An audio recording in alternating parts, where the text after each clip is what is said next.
இருவர் பிளஸ்ஸோ ராய்ஸ்டன், கவி தினேஷ்குமார் ஆகியோரின் இயக்கத்தில் விரைவில் வெளியாகவிருக்கிற நெஞ்சு பொறுக்குதில்லையே என்னும் இந்த திரைப்படத்தின்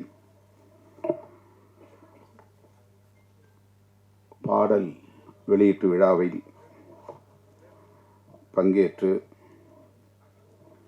இதனை சிறப்பித்துக் கொண்டிருக்கிற, தலைமை வகித்து சிறப்பித்துக் கொண்டிருக்கிற தயாரிப்பாளர்கள் நலச்சங்கத்தின் தலைவர் மதிப்பிற்குரிய அண்ணன் கலைப்புலி சேகர் அவர்களே, இத்திரைப்படத்தின் தயாரிப்பாளர் நம் அனைவரையும் வரவேற்று உரையாற்றி இருக்கிற தோழர் திரு கிறிஸ்துதாஸ் அவர்களே,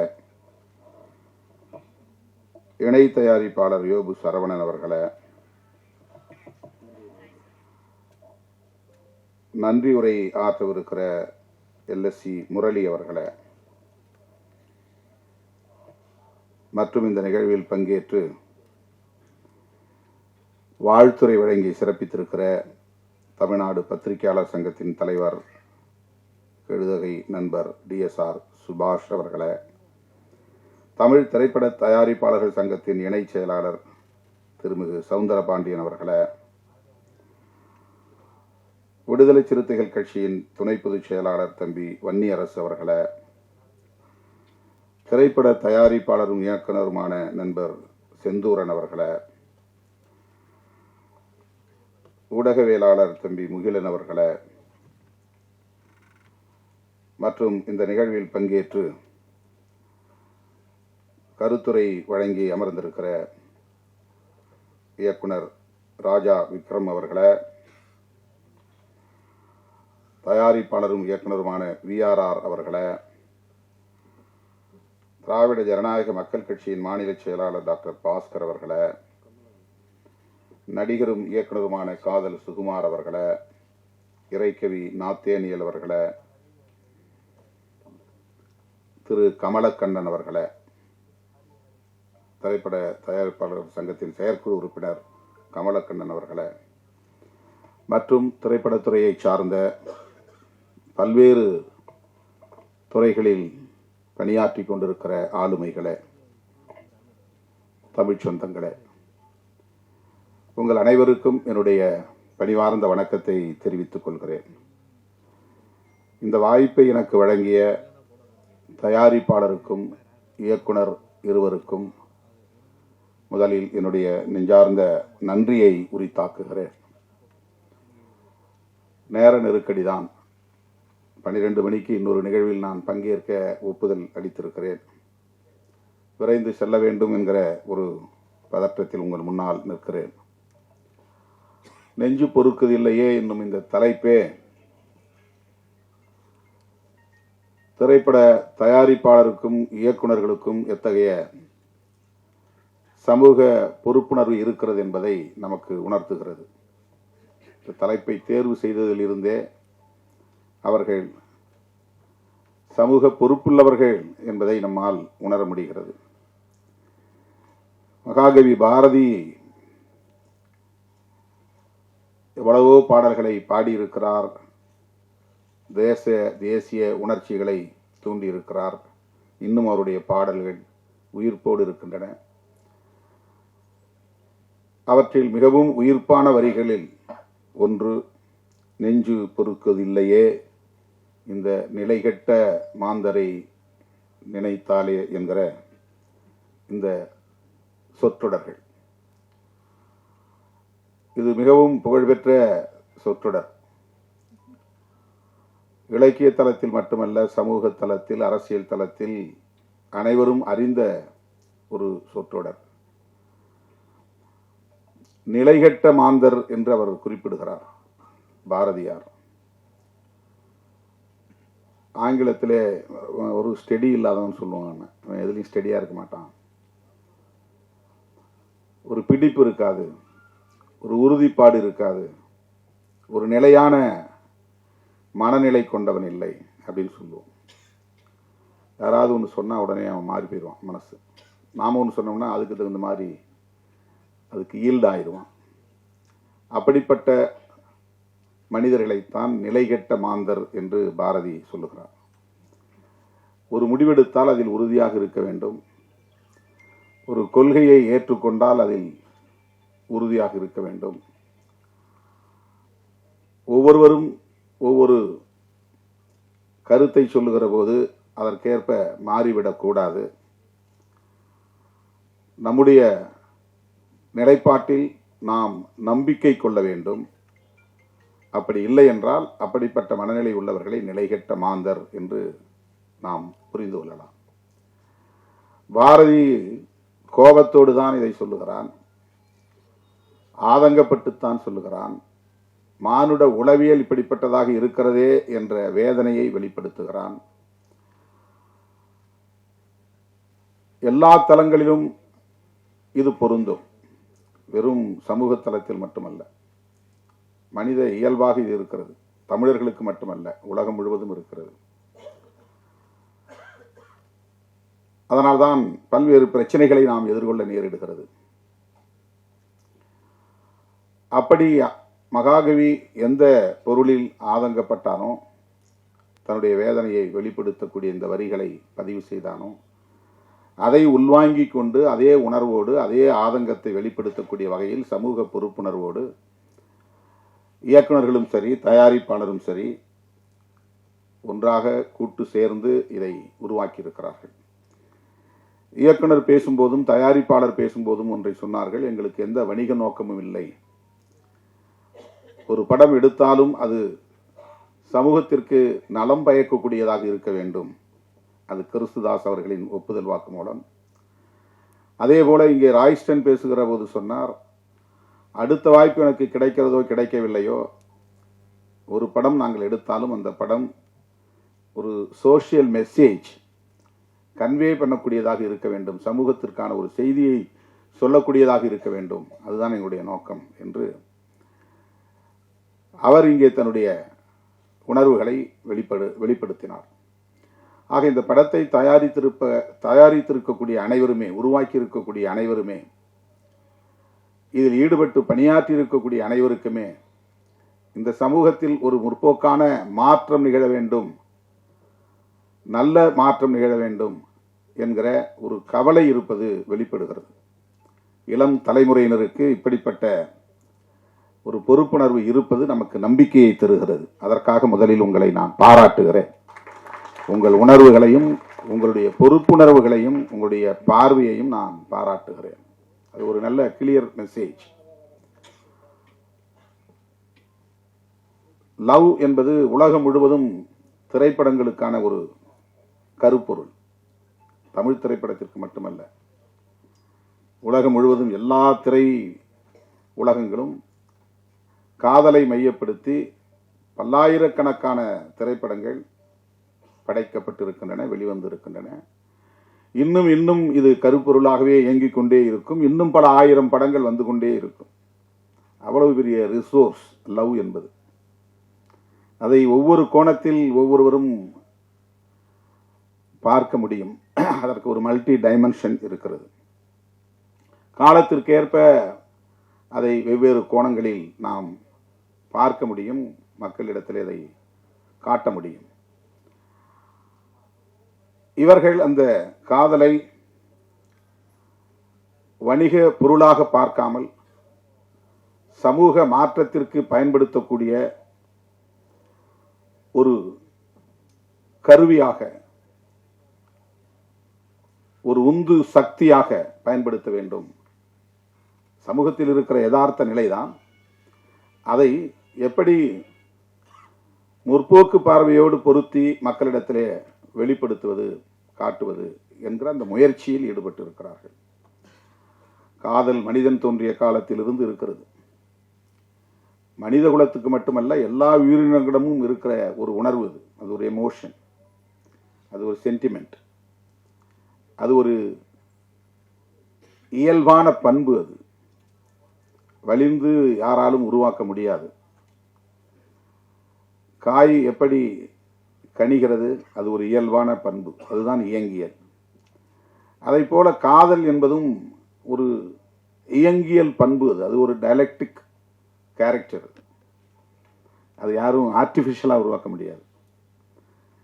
ஒருத்தர் நல்லா நீட்டாக ட்ரெஸ் பண்ணிட்டானாக்கா அவன் உடனே காதலிக்கப்படுவான்னு அர்த்தம் கிடையாது. ஒரு பெண் நல்ல அழகாக தன்னை தோற்றப்படுத்திக் கொள்கிறாள் என்பதனால் அவளை எல்லோரும் காதலிப்பார்கள் என்று பொருள் அல்ல. தோற்றம் அதிலே முக்கியமானதல்ல. காதல் என்பது மிகவும் ஆழமான ஒரு உணர்வு, நுட்பமான ஒரு உணர்வு. அது ஒரு இயங்கியல் பண்பு. ஆனால் அது எத்தகைய பிரச்சனைகளை சமூகத்தில் ஏற்படுத்துகிறது, எத்தகைய தாக்கத்தை ஏற்படுத்துகிறது. காதலிக்கிற போது என்ன பிரச்சனைகள், காதலித்த பிறகு, திருமணம் நடந்த பிறகு என்னென்ன பிரச்சனைகள், இவை எதன் பின்னணியில் நிகழ்கின்றன, இவற்றை நம்மால் தொகுத்து பார்க்க முடியாது. நாம் பிரச்சனைகளுக்குள்ளேயே ஓடிக்கொண்டிருப்போம். கலைஞர்களால் தான், படைப்பாளர்களால் தான் வெளியிலிருந்து அதை நுட்பமாக கவனித்து அதை எந்த கோணத்தில் மக்களிடத்திலே உருவகப்படுத்தி காட்ட முடியும் என்கிற ஆற்றல் உண்டு. அப்படித்தான் இன்றைக்கு இயக்குனர்கள் இதை போஸ்ட் மேரேஜ் என்கிற அடிப்படையிலே, காதலுக்கு பிறகு, திருமணத்திற்கு பிறகு அவர்கள் எதிர்கொள்ளக்கூடிய ஒரு சமூக பிரச்சனையை மையப்படுத்தி, எல்லோரும் ஏற்கனவே பேசியிருக்கிறார்கள் என்றாலும் கூட ஆணவ கொலைகள் குறித்து நாங்கள் ஒரு புதிய கோணத்தில் இதை மக்களுக்கு சொல்ல விரும்புகிறோம். அதுதான் இந்த படம் என்று குறிப்பிட்டிருக்கிறார்கள். படம் பார்த்த பிறகுதான் நமக்கு தெரியும். இதை ஆணவ கொலை என்று நாம் சொல்லுகிறோம். ஆங்கிலத்தில் ஹானர் கில்லிங் என்று சொல்கிறார்கள். ஹானர் என்பது கௌரவம் என்று தமிழ்படுத்துகிறோம். அதனால் கௌரவ கொலைகள் என்று நீண்ட காலம் சொல்லப்பட்டு வந்தது. இதில் என்ன கௌரவம் இருக்கிறது? இப்போ நான் முதலில் இதை பற்றி எழுதுகிற போது இதை வரட்டு கௌரவ கொலைகள் என்று எழுதினேன். இது கௌரவ கொலைகள் இல்லை, வரட்டு கௌரவ கொலைகள், அப்படிதான் நான் அதை எழுதிக்கிட்டு இருந்தேன். இந்த ஃபால்ஸ் பிரஸ்டீஜ், இது வரட்டுத்தனமான ஒரு கௌரவம். நான் பெற்ற பிள்ளையை விட 10 மாதம் சுமந்து ஈன்றெடுத்து பாலூட்டி தாளாட்டி சீராட்டி வளர்த்த பிள்ளையை சாதிக்காக, சமூகத்திற்காக அவன் என்ன நினைப்பானோ, இவன் என்ன நினைப்பானோ, ஊர் என்ன சொல்லுமோ என்று உருவாக்கி வைத்திருக்கிற ஒரு ஈகோ பெற்ற பிள்ளையை கூட கொடூரமாக படுகொலை செய்யக்கூடிய அளவுக்கு உந்தி தள்ளுகிறது. அந்த கௌரவம் எப்படி சரியான கௌரவமாக இருக்க முடியும்? எனவே அது ஃபால்ஸ் பிரஸ்டீஜ். அது ஒரு வரட்டு கௌரவம். வரட்டு கௌரவத்திற்காக பெற்ற பிள்ளைகளை கூட படுகொலை செய்கிறார்களே என்கிற ஒரு வழி நமக்கு இருக்கிறது. அதை ஆணவ கொலை என்று இப்போது அழைக்கிறோம். விடுதலை சிறுத்தைகளின் பொதுச் செயலாளர் ரவிக்குமார் இந்த சொல்லாடலை முதலில் பயன்படுத்தினார். இன்றைக்கு எல்லோரும் நாம் பயன்படுத்துகிறோம். ஆணவ கொலை. கொலை பல வகை இருக்கிறது. மெர்சி கில்லிங் இருக்கிறது, கருணை கொலை இருக்கிறது. 100 வயசு ஆகி போச்சு, ஆனால் சாக மாட்டேங்கிறார். அவரால் எழுந்திருக்க முடியல, படுக்கையிலே மலஜலம் கழிக்கிறார், சுத்தம் செய்ய முடியல, உணவும் சரியா உள்வாங்கலை, ஆனால் உயிர் கிடக்கு. அந்த காலத்தில் இந்த மாதிரி இருக்கிறவங்களை முதுமக்கள் தாழின்னு ஒன்று கண்டுபிடிச்சு பெரிய பானைக்குள்ளே அவங்கள உயிரோட வச்சு அப்படியே மண்ணுக்குள்ளே புதைச்சிருவாங்க. கருணை கொலை அது. ஏன்னா அவங்க சாக மாட்டாங்க, இயற்கையாக சாக மாட்டாங்க. அப்பெல்லாம் இந்த மாதிரி ஊசி போட்டு கொள்வது, மருந்து கொடுத்து கொள்றதுன்னு இல்லை. உயிரோடு இருப்பாங்க, ஆனால் ஒரு பானைக்குள்ளே வச்சு மூடிடுவாங்க. இன்றைக்கும் கிராமப்புறங்களில் ஒரு கருவாட்டு, இந்த காட்டுக்கருவைன்னு நாம் சொல்லுவோம். இந்த பக்கத்தில் என்ன சொல்கிறேன்னு தெரியல, சீமை வேலை, சீமக்கருவை. அந்த காயை அரைச்சி தலையில் தடவினாங்கன்னா கொஞ்சம் நேரத்தில், ஒரு 2 மணி நேரத்தில் அவங்க ஜன்னி மாதிரி பிடிச்சி இறந்துருவாங்க. ஏன்னா அவங்க சாகவே 90 வயசு ஆச்சு, 100 வயசு ஆச்சு, ஒன்றுமே பண்ண முடியல, அவங்கள வச்சு பராமரிக்கவும் முடியல. சில பேர் அதை விட ரொம்ப இளம் வயதிலே கூட அவங்கள மெயின்டைன் பண்ண முடியாது. ஏன்னா மனநலம் பாதிக்கப்பட்டிருப்பாங்க. அவங்களுக்கு ரொம்ப டிஃப்ரெண்ட்லி ஏபிள்டாக இருப்பாங்க. மெயின்டைன் பண்ண முடியாது, பராமரிக்க முடியாது. அதை மெர்சி கில்லிங் அப்படின்னு சொல்கிறாங்க, கருணை கொலை. இது ஆனர் கில்லிங். மெர்சி கில்லிங் என்பது இன்றைக்கு உலகம் முழுவதும் இருக்கிறது. ஆனர் கில்லிங் என்பது உலகம் முழுவதும் இருக்கிறதா என்றால், முற்போக்கு சிந்தனைகள் வளர்ந்து சமூகத்தில் ஆண் பெண் இருவரும் சமம் என்கிற ஜெண்டர் ஈக்குவாலிட்டி வளர்ந்திருக்கிற சமூகத்தில் இது கிடையாது. ஜெண்டர் ஈக்குவாலிட்டி உள்ள சமூகத்தில் இது கிடையாது. 2 பேரும் படிக்கிறோம், 2 பேரும் வேலைக்கு போகிறோம், 2 பேரும் சம்பாதிக்கிறோம் என்று எந்த சமூகத்தில் ஆண் பெண் பாகுபாடு இல்லாமல் இருக்கிறதோ அந்த பாகுபாடு இல்லாத சமூகத்தில் ஆணர் கில்லிங் கிடையாது.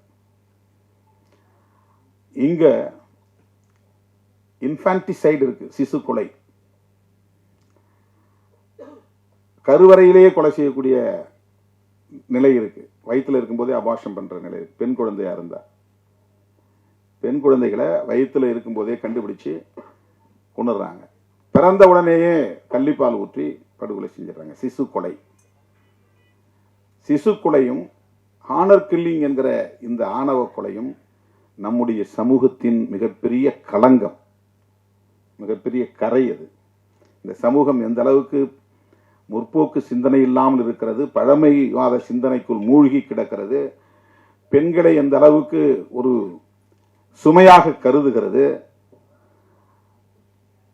ஆணாதிக்கம் இந்த அளவுக்கு இங்கே மேலோங்கி இருக்கிறது, இது போன்ற மூட நம்பிக்கைகள் எந்த அளவுக்கு இங்கே மலிந்து கிடக்கிறது என்பதற்கு இந்த இரண்டும் சான்று. ஆனர் கில்லிங் என்கிற ஆணவ கொலையும் சிசு கொலையும் என்னுடைய அனுபவத்திலிருந்து சொல்லுகிறேன், இந்தியாவில் தான் அதிகம். வேற எங்க இருக்கிறதா எனக்கு தெரியல. நம்முடைய நாட்டில் தான், நம்முடைய தேசத்தில் தான் இவை இரண்டும் மிக அதிகமாக இன்றும் சாட்சியங்களாக இருக்கின்றன. இந்த இரண்டையும் நாம் அழித்தொழிக்க வேண்டும், துடைத்தெறிய வேண்டும். இப்போ ஜெண்டர் ஈக்குவாலிட்டி என்கிற ஒரு விழிப்புணர்வு நமக்கு தேவை. இப்போ லவ் சப்ஜெக்டை பேசுகிற போது இப்போ அவர் அண்ணன் கலைப்புலி சேகர் ரொம்ப அருமையான ஒரு கருத்தை சொன்னார். எனக்கு 44 வயசு, நான் 44 வயசில் ஒரு ஹீரோவாக நடித்தேன். இப்போ என்னுடைய வயதுக்கு தகுந்த மாதிரி தான் நான் படத்தில் கூட என்னை தோற்றப்படுத்தணும். இப்போ நான் எனக்கு இணையாக நடித்த நாயகியை நான் தொடவே இல்லை, தாலி கட்டினதோட சரி. இது என்னன்னா, பெண்களை எப்படி மதிக்கிறோங்கிற ஒரு உணர்வை வெளிப்படுத்தக்கூடிய ஒரு சான்று, அந்த அந்த அந்த புரிதல். இதுதான் ஜெண்டர் ஈக்குவாலிட்டிக்கான மிக முக்கியமான ஒரு புள்ளி. அது பெண்களை வெறும் கமாடிட்டியா பார்க்கக்கூடாது, ஒரு கமர்ஷியல் கமாடிட்டியா பார்க்கக்கூடாது. அவங்கள ரொம்ப செக்ஸியா காட்டி படத்தை நல்ல விலை போக வச்சலாம் அப்படின்னு ஒரு தயாரிப்பாளரோ ஒரு இயக்குனரோ பார்க்கக்கூடாது. கதாநாயகனுக்கு இணையானவர்கள் தான் கதாநாயகிகளும். 2 பேருக்கும் ஒரே மாதிரி உணர்வு தான், 2 பேருக்கும் ஒரே மாதிரியான சென்டிமெண்ட்ஸ், 2 பேருக்கும் ஒரே மாதிரியான டிக்னிட்டி சமூகத்தில் இருக்கு. இப்போ அதை நாம் மதிக்கணும். எந்த சமூகத்தில் ஜெண்டர் ஈக்குவாலிட்டி இல்லையோ அந்த சமூகத்தில் இந்த ஆனர் கில்லிங்கும் இருக்கும், ஆணவ கொலையும் இருக்கும், சிசு கொலையும் இருக்கும். இப்போ இதை நம்ம விவாதிக்க வேண்டியிருக்கிறது, பேச வேண்டியிருக்கிறது, உரையாடலுக்கு உட்படுத்த வேண்டியிருக்கிறது. ஏற்கனவே நிறைய பேர் ஆனர் கில்லிங்கை பற்றி படம் எடுத்துட்டாங்களே, மறுபடியும் எதுக்குன்னு இன்னும் நூற்றுக்கணக்கான திரைப்படங்கள் தேவைப்படுகின்றன. இந்த உரையாடல்களை நிகழ்த்துவதற்கு வெவ்வேறு ஆங்கிள், வெவ்வேறு கோணங்களில் இதை நம்ம பேச வேண்டியிருக்கிறது. இதில் என்ன, ஏன் இதை நாம் வேண்டாம் சொல்கிறோம்? இப்போ பெற்றவங்களை கேட்டால் அவங்க சைட்லேருந்து இப்படி திரைப்படங்களுக்கு சொல்கிறவங்க இருக்காங்க, நீ பெண்ணை பெற்றுப்பாரு, வளர்த்துப்பாரு, அப்போ தான் உனக்கு தெரியும். யாரும் அப்படிலாம் நினச்சி இந்த பெண்ணை காதலிச்சா அவங்க வீட்டு சொத்து அள்ளிட்டு போகலாம், அந்த பெண்ணை காதலிச்சா சாதியை ஒழிச்சலாம், அப்படிலாம் யாரும் பண்ணுறது கிடையாது. அப்படிலாம் பண்ண முடியாது. அதெல்லாம் ரொம்ப கற்பிதம். அது கற்பிதம். காதல் இயல்பாக தோன்றுகிறது, ஆனால் அது நம்மளால் ஏற்றுக்கொள்ள முடியாது. ஏற்றுக்கொள்ள முடியாமல் இருக்கிறது காரணம் ஏற்கனவே இங்கே இருக்கக்கூடிய சோசியல் ஸ்ட்ரக்சர், சமூக கட்டமைப்பு. ஒவ்வொருத்தருக்கும் ஒவ்வொரு விதமான ஒரு கௌரவம் இங்கே நம்ம பிறக்கிறது முன்னாடியே இங்கே கட்டமைச்சிருக்கிறாங்க. நாம் யாரும் விண்ணப்பம் போட்டு இந்த சாதிக்குள்ள இந்த அப்பாவுக்கும் இந்த அம்மாவுக்கும் பிறக்கணும்னு நம்ம பிறக்கல. நம்ம ஒரு சிசுவாக பிறக்கிறோம், இந்த சமூகம் முத்திர குத்துது. பிறந்த உடனே ஒரு பிராண்ட், இவன் இந்த ஏரியாவில் பிறந்திருக்கிறான், இவன் என்ன சமூகத்தில் பிறந்திருக்கான், நீ இந்த சமூகம் தான். அவன் விருப்பம் இல்லாமலே அவனுக்கு ஒரு முத்திரை இந்த சமூகம் குத்துகிறது, இந்த சாதி என்று முத்திரை குத்துகிறது. சாதி தொடர்பான ஒரு கௌரவம் இங்கே, ஒரு வரட்டு கௌரவம் இங்கே கட்டமைக்கப்பட்டிருக்கு. இப்போ அது உடையாம இதெல்லாம் தடுக்க முடியாது. அவங்களுக்கு ஒரு சோஷியல் இன்செக்யூரிட்டி இருக்குது. அவங்க என்ன நினைக்கிறாங்க, வேலைக்கு போகிறதாலும் குழைச்சி பழைக்கக்கூடியவங்களாக இருந்தாலும் பக்கத்தில் இருக்கிறவங்க அக்கத்தில் இருக்கிறவங்க நம்ம குடும்பத்தை கேவலமாக பேசுவாங்களே அப்படின்னு அவங்க ஃபீல் பண்ணுறாங்க. அவங்க ஏன் பெத்த பிள்ளையை கொல்ல வேண்டிய தேவை இருக்குது, ஏன் தேடிக்கிட்டு போய் கூலிப்படையை வச்சு கொலை செய்கிறாங்க. அவங்க மத்தியில் உருவாக்கி வைத்திருக்கிற ஒரு பிரம்மை, சாதி தொடர்பான, சமூகம் தொடர்பான, குடும்பம் தொடர்பாக இந்த சமூகம் ஏற்கனவே ஒன்றை உருவாக்கி வைத்திருக்கிறது, கட்டமைத்து வைத்திருக்கிறது. அது அவங்களுக்கு ஒரு இன்செக்யூர் ஃபீலிங், ஒரு பாதுகாப்பற்ற உணர்வை தருகிறது. இது என்னுடைய கௌரவ பிரச்சனை, இந்த சாதிக்காரனோட என் பிள்ளை ஓடிட்டா. ஒரே சமூகத்துக்குள்ள காதலிச்சு ஓடினா கூட அதை கௌரவ குறைவாக நினைப்பாங்க. ஒரே சமூகத்துக்குள்ள, சாதி மட்டும் கிடையாது, ஒரே சமூகத்துக்குள்ள, ஒரே சாதிக்குள்ள, ஒரே தெருவுக்குள்ளே காதலிச்சு ஓடினா அவனை இழுத்துட்டு ஓடிட்டாவ, அப்ப கூட அவன் இழுத்துட்டு ஓடிட்டான்னு யாரும் சொல்ல மாட்டாங்க. சமூகத்தை யதார்த்தமா இருக்கிறதே பெண்களை தான் இழிவா பேசுவாங்க. அவனை இழுத்துட்டு ஓடிட்டாவ, அவங்க அரேஞ்சு மேரேஜ் இல்லை, விருப்பப்பட்டு ஒருத்தருக்கு ஒருத்தர் பார்த்து சாதகம் பார்த்து பொருத்தம் பார்த்து திருமணம் நடந்தாதான் மரியாதை. சாதகம் பார்க்காம பொருத்தம் பார்க்காம ஒருத்தருக்கு ஒருத்த குடும்பத்தை போய் விசாரிக்காம பையனும் பொண்ணும் முடிவு பண்ணிட்டாக்க அவ்வளவு பழியும் பெண் மேலதான் விழும். ஓடி போயிட்டா, ஒருத்தனை இழுத்துக்கிட்டு ஓடி போயிட்டா. இது சாதி விட்டு சாதி தான் நிகழ்கிறது இல்ல, ஒரே சமூகத்துக்குள்ளேயே நிகழ்வு.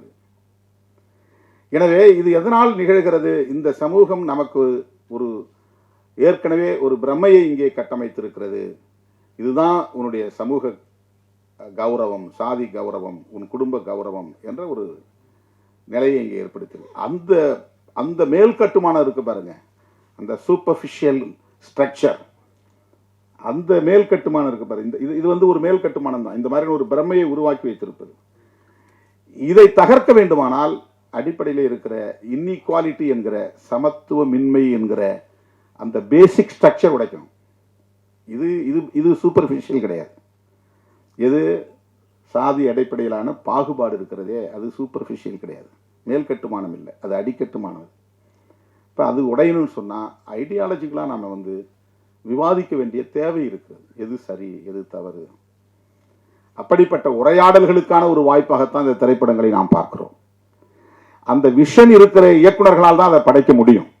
ஒரு ரேடிக்கல் திங்கிங் இருக்கணும், ரேடிக்கல் தாட்ஸ் இருக்கணும், ஒரு முற்போக்கான சிந்தனை என்பது இருக்கணும். ராய்ஸ்டன் பேசியதிலிருந்தும் கிறிஸ்தாஸ் பேசியதிலிருந்தும் அவர்கள் நல்ல முற்போக்கான சிந்தனையாளர்கள் என்பதை நம்மால் புரிந்து கொள்ள முடிகிறது. இதெல்லாம் பாருங்க, மதம் கடந்து ஒருத்தர் ரகுமான், ஒளிப்பதிவாளர் முஸ்லீம், தயாரிப்பாளர் கிறிஸ்தாஸ், தினேஷ், கவி தினேஷ், ஒரு அடையாளத்துக்கு சொல்றேன். ஆனா அவங்கள்ட்ட அது கிடையாது. இப்ப நம்ம சொன்னாதான் அது புரியும். அவங்க அப்படி பார்த்து சேர்ந்துருக்க மாட்டாங்க. இதெல்லாம் எதனால முடிகிறது? நம்மகிட்ட ஒரு நல்ல சிந்தனை, முற்போக்கான சிந்தனை, சமத்துவ சிந்தனை, ஜனநாயக சிந்தனை இருப்பதனால்தான் இணைந்து செயல்பட முடிகிறது. திரைப்படங்கிறது பல ஆளுமை உள்ளவர்கள், பல திறமை உள்ளவர்கள் ஒன்று சேர்ந்து உருவாக்கக்கூடிய ஒன்று. அதில் தயாரிப்பாளர்கள் படக்கூடிய தொல்லையை பற்றி சவுந்தரபாண்டியன் அவர்கள் சொல்லிக் கொண்டிருந்தார், அண்ணன் கலைப்புலி சேகர் அவரும் சொல்லிக் கொண்டிருந்தார். மற்றவர்கள்லாம் அவங்களுக்கான சம்பளத்தை வாங்கிக்கிட்டு தான் வேலையை செய்கிறாங்க. நாங்கள் மொத்தத்தையும் போட்டுட்டு காத்துக்கிட்டு உட்காந்துருக்கணும். அது டிஸ்ட்ரிபியூஷனுக்கு பிறகு எங்களுக்கு கிடைச்சாலும் உண்டு, கிடைக்கலாம் உண்டு, நஷ்டம் ஏற்பட்டாலும் அந்த நஷ்டத்தை ஏற்றுக்கிறதுக்கு யாரும் தயார் இல்லை. இசையமைப்பாளர்னா அவருக்கு என்ன தொகை கொடுத்துட்றோம், டைரக்டர்னா அவருக்கு என்ன தொகையை கொடுத்துட்றோம், ஹீரோ என்னவோ அவருக்கு கொடுத்துட்றோம், ஹீரோயினுக்கு எவ்வளவோ கொடுத்துட்றோம், எல்லாத்துக்கும் போயிடுது. அதுக்கப்புறம் தான் அவங்க வேலைக்கே வராங்க, ஃபீல்டுக்கே வராங்க. ஆனால் படம் ரெடியாகி சென்சாருக்கு போய் ரிலீஸ் ஆகி அது டிஸ்ட்ரிபியூட்டரை வாங்கி அவங்களுக்கும் தயாரிப்பாளருக்கும் அதுக்கு பிறகு தான். இப்போ இந்த பிரச்சனையை யார் பேசுறது அப்படின்னு கேட்டார். அதுக்கு தான் நாங்கள் இருக்கிறோம். எங்களுக்கு நீங்கள் அதை சொல்லணும், எங்களுக்கு அது தெரியாது. டிஎஸ்ஆர் சுபாஷ் சொன்ன மாதிரி இந்த பிரச்சனைகளை எல்லாம் அவர் ரொம்ப அருமையாக சொன்னார். திருவள்ளுவர் படத்தை அது பேட்டர்ன் ரைட் பண்ணுற மாதிரி பண்ணணும். நிறைய விஷயங்கள் இன்னும் பேசப்பட வேண்டிய, உரையாடலுக்கு உட்படுத்த வேண்டிய பிரச்சனைகள் நிறைய இருக்கிறது. திரைத்துறையிலே பிற்போக்குவாதிகளின் கை ஓங்கிவிடக்கூடாது, சனாதன சக்திகளின் கைகள் ஓங்கிவிடக்கூடாது. முற்போக்கான சிந்தனையாளர்கள் வேடிக்கை பார்க்கக்கூடியவர்களாக இருக்கக்கூடாது. என்ன கூட சில பேர் கேட்டாங்க, உங்களுக்கு இந்த அரசியலுக்கு பொருத்தமே இல்லை, நீங்க ஒரு அரசியல்வாதி மாதிரியே தெரியலையே, நீங்க இதுக்குள்ள போய் சிக்கினீங்க அப்படின்னு. Well wishes. அரசியல் டிபிக்கல் பொலிட்டிஷியன் எப்படி இருக்கணும் உங்களுக்கு தெரியும். அந்த சிம்டம்ஸ் உங்கள்கிட்ட தெரியலையே. இப்போ நாம் வேடிக்கை பார்க்குறவா இருந்தோம்னா வெறும் சாதியவாதிகளும் மதவாதிகளும் மக்களை ஏய்க்கக்கூடிய சக்திகளும் தான் அரசியலில் வந்து எஞ்சுவாங்க. நாம் நுழைய வேண்டியது எல்லா இடங்களையும் நம்ம வந்து ஊடுருவ வேண்டியிருக்கிறது. அரசியல் தளமாக இருந்தாலும் கலை உலகமாக இருந்தாலும் எல்லா இடங்களிலும் ஜனநாயக சக்திகளின் கைகள் ஓங்க வேண்டும். முற்போக்கு சிந்தனையாளர்கள் இங்கே இயக்குநர்களாக, தயாரிப்பாளர்களாக, ஒளிப்பதிவாளர்களாக, இசையமைப்பாளர்களாக, கதாநாயகர்களாக, கதாநாயகிகளாக வர வேண்டும். எங்கள் ஊருக்காரர் தம்பி சுதர்ஷன் திட்டக்குடிக்காரர் முதல் படம் இங்கே இசையமைத்திருக்கிறார் என்று அறிமுகமானார். அவருக்கு என்னுடைய வாழ்த்துக்கள். நான் அந்த ஊரில் தான் படிச்சிருக்கேன். எங்கள் ஊர்லேருந்து ஏற்கனவே இன்னொரு லப்பர் பந்துன்னு ஒரு திரைப்படத்தை ஒரு இயக்குனர் உருவாக்கியிருக்கிறார். அவரும் திட்டக்குடிக்காரர். ரொம்ப மகிழ்ச்சியாக இருக்கிறது. இந்த திரைப்படம் நல்ல சிந்தனை உள்ளவர்களால் உருவாக்கப்பட்டிருப்பதனால் மக்களிடையே மிகப்பெரிய வரவேற்பை பெறும், வெற்றி பெறும் என்று நான் நம்புகிறேன், நெஞ்சார வாழ்த்துகிறேன். இந்த படம் சமூக தளத்திலும் பண்பாட்டு தளத்திலும் அரசியல் தளத்திலும் ஒரு நல்ல தாக்கத்தை ஏற்படுத்தும் என்று நம்பிக்கையோடு வாழ்த்தி வாய்ப்புக்கு நன்றி கூறி முடிக்கிறேன். நன்றி, வணக்கம்.